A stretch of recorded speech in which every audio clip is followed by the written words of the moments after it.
Hi, welcome back to the shop. Today we're starting a new project. The project today is going to be a new weather station. Now, I have all these fancy gizmos that my father gave me when he upgraded his weather station, and I thought, well, that's all well and fine, and it's sat in a box in my garage for a couple of years now, and I thought I finally wanted to do something about it. But back long ago in the 80s, I had a couple of jobs. One was working in outdoor camps, and the other was working fighting fire. And one of my jobs was to do the weather. And back then, we didn't have fancy computerized electronic weather gathering equipment. We had good old-fashioned weather stations with old analog equipment. So we're going to build a weather station that looks like this. And to do it, we're going to go old school. But in order to accommodate the new equipment, and most of it has to be exposed because it has little solar panels and radio whatever gizmos and that sort of thing, we're going to have to do it a little bit differently. So once again, I've come up with some technical drawings for you. And this is what it's going to look like. And I'll get a little closer here. So you can see we're going to have a basic weather station similar to what we showed in the picture. But then if you'll notice on the back here, we're going to have an extension to it that will allow me to mount the actual equipment. The only thing that will really have to go inside the weather station would be the temperature gauge. But because my kids are getting into science, I'm also buying some of the older weather gathering equipment that I can put in there so we can go out there and kind of do it the old-fashioned way. A sling psychometer, an anemometer, a min-max thermometer, those types of things that I think my kids will really get into. So I admit that I'm a little bit lazy, and I really didn't want to have to go back and build all of those louvers and everything. So I went down to my local Habitat for Humanity Restore and I purchased a couple of these. These are a couple of old saloon doors, or well, I guess that's what you call them. I picked up a pair of them for about $8, and they're just about the right size. They're Douglas fir, and it's all clear, nice wood. I'll have to sand these down, get the finish off. It's going to be painted white, so I'm not too worried about that. They appear to be in really good shape, and like I said, it cost me a whole $8. I couldn't buy the wood for that price. So I also, for the flat surfaces, I'm going to be using MDO, and we'll be cutting that up here in just a little bit. So to get started, I just need to sand these down and get them cut to the correct size. Before we get started, I would like to take just a moment to talk about shop safety. You need to read, understand, and follow all the safety instructions that come with your power tools. And if you don't understand something, find somebody that can teach you how to do it correctly. And remember, there's no more important safety rule than to use this, your brain, because it's no fun sifting through the sawdust looking for your fingers. Now, as you can see, I've sanded with the random orbital sander about as far as I can get. So the rest of it's just going to be hand sanding. Just a lot more elbow grease.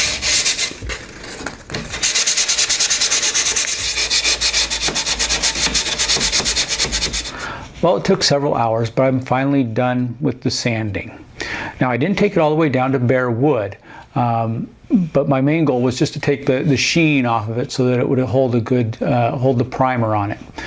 I'm going to go ahead and primer everything now because it's a lot more difficult to paint these once they're assembled. Now, I'm not worried about that because I'm going to primarily use stainless steel fasteners to hold this together, and I'm not going to rely so much on glue, although I may use some construction adhesive while I'm building this.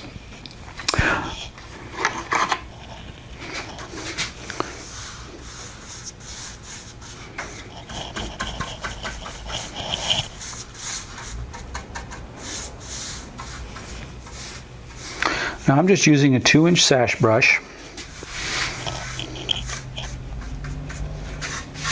and some good exterior stain killing primer. Well, I've let the paint dry overnight, and now it's time to start our layout. And all I'm going to do to determine the angle or pitch of the roof, it's just going to be kind of a shed roof, I'm just going to lay my framing square on here, and since I have this OG shape at the top, that's going to have to determine it. And I'll start as far up in this corner up here as I can, and I'm just going to miss this bottom edge or the dip in the OG, and that's going to be what determines my roof pitch. So I'll lay that out. We can mark that. So again, as you can see, I've marked my top rail up here, and as far as I could, and then I just ran a straight line using my framing square, and we just ran that down. So I just got close to this edge here, and that's what's going to determine the pitch of the roof. And then I measured straight across from the top of my louvers, and I made a line out. It's this distance right here that's going to determine the width of the bottom rail. The distance that I want my bottom rail ending up to be is going to be 1.25 inches on the outside. So at this point I have to think of what direction the slats are going to run. So I can't run it from this side, because if I made this my outside and water came down and hit, all the moisture rain would go inside of the weather station. So I'll flip this over. And from here I can mark my distance. That's going to be 1.25 inches. And we'll mark it in a couple spots and just run a line straight across.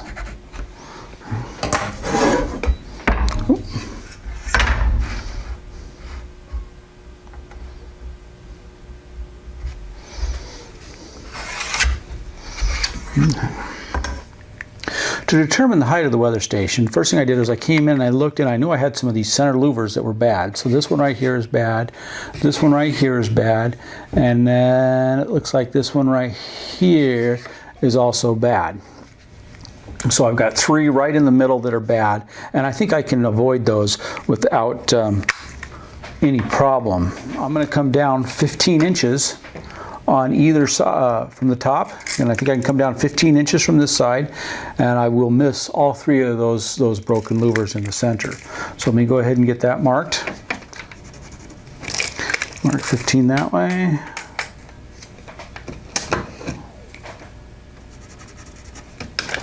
That way.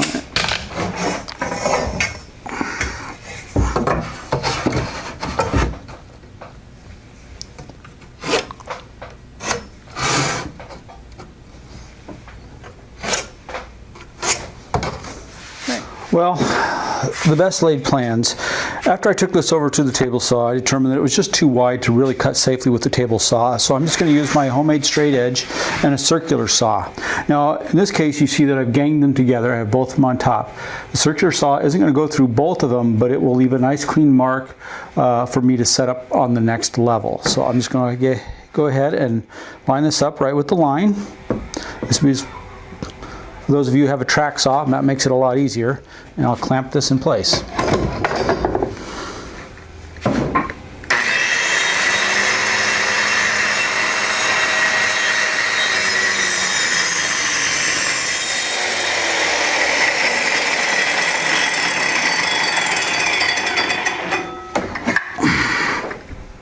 While the boards are ganged together, I'm going to go ahead and make the rest of the cuts.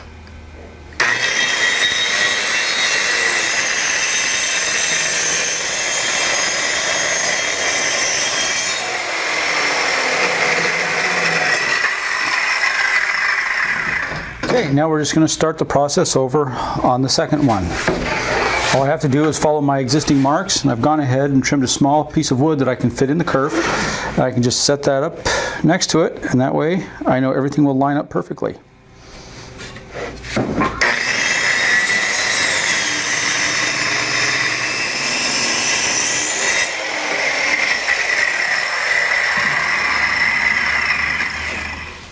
Now that I have everything cut out, I've gone ahead and done kind of a dry assembly to make sure that the things are going to fit the way I hope they would. Once again, I have my bevel gauge. I'm just going to double check that with this angle right here. I've also transposed the lines on the sides here just to make sure everything lines up the way I anticipated, and it looks like it is. I'm going to go ahead and set up the table saw to cut this bevel angle. Now that these pieces are smaller, it's going to be much easier to cut there. I'm ready to cut the back of the weather station now, and once again I've taken that bevel gauge that I had the angle on and I've tilted my blade to the correct angle. I also did a dry fit to make sure everything was going to fit. I transposed those lines on the back of the weather station. Now that it's cut down a lot smaller, it'll be a lot easier to cut here on the table saw.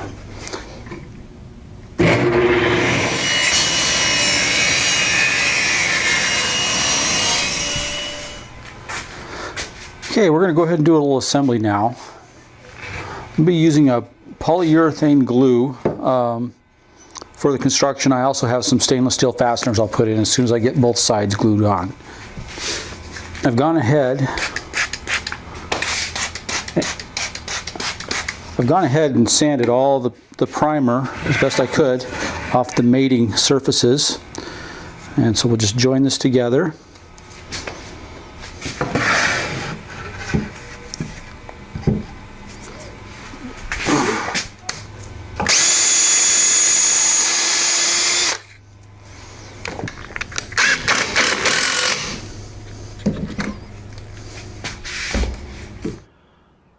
While the glue was drying up on the weather station, I went ahead and cut a piece of MDO for the top and for the base. I also went ahead and cut a piece, just a little stringer that would run across the front to make sure the hole is square, and also a place to latch the door to as well.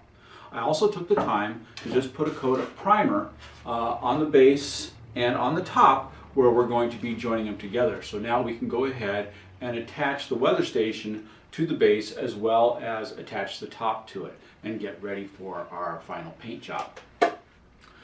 To attach the weather station, we're going to be using pocket screws. I'll be using stainless steel fasteners in this, and we're going to make sure we plug all the holes before we move on.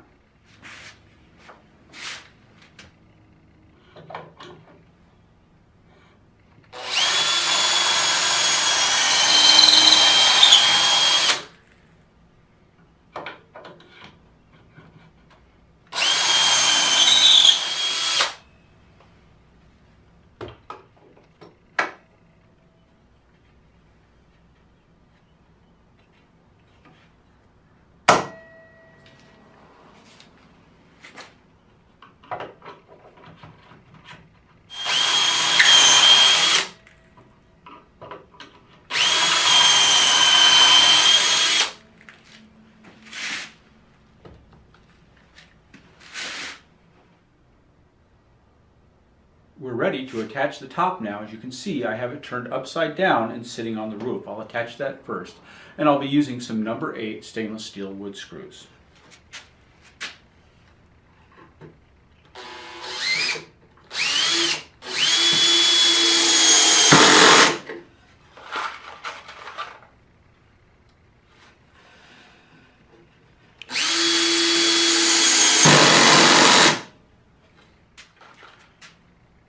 Now that the top is attached, we'll go ahead and turn it over and attach it to the base.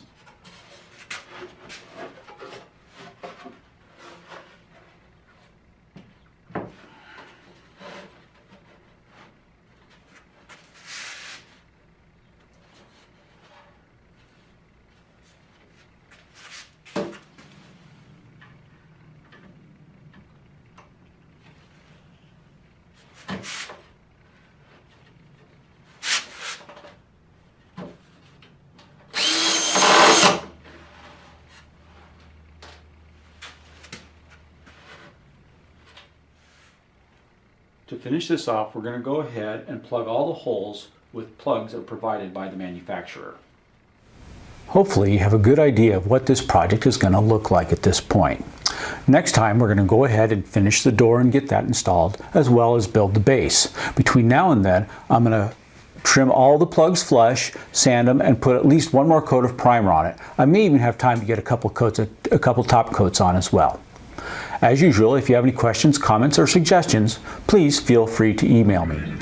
Until then, keep it level, plumb, and square.